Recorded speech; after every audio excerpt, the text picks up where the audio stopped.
السلام عليكم، مرحبا بكم في فيديو جديد على قناتي قناة نكهة الزهراء. اليوم غادي نشارك معكم صلصة بيتزا لذيذة وسهلة كتوجد بسرعة وكتعطي البيتزا نكهة خطيرة. تابعوني خطوة بخطوة وغادي تشدوا السر ديال لاصوص اللي كيعطي مذاق احترافي في داركم. نبداو على بركة الله بالمكونات. غادي نحتاجو نصف حبة فلفل احمر. المكونات طبعا كتبقى على حسب الكميه لاصوص اللي غادي ديروا. هاد الكميه راه كتصاوب لكم جهد جوج بيتزات. جوج حبات طماطم صغار او ثلاثه، انا استعملت ثلاثه صغار بزاف كانوا عندي. كنخليهم بالقشور وكنحيد لهم غير الزريعه، كنضيف عليهم الماء وكنشعل عليهم النار وكنخليهم حتى يتسلقوا مزيان.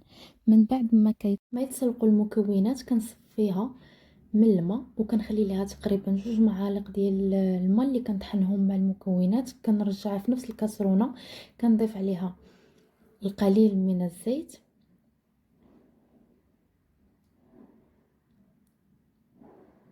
ملح، زعتر، تقدروا تضيفوا حتى صلصه حاره الا بغيتوا.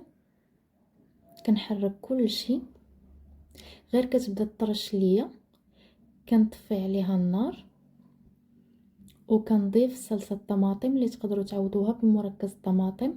مباشره كندوز كنصفيها، ما كنصفيهاش قبل باش القشور يعطيو النسمه ديالهم مع التوابل. كتكون في هاد الاثناء مازال جاريه، كنرجعها للنار لمده دقيقه فقط غير تبدا تعقد معايا وكتكون واجده.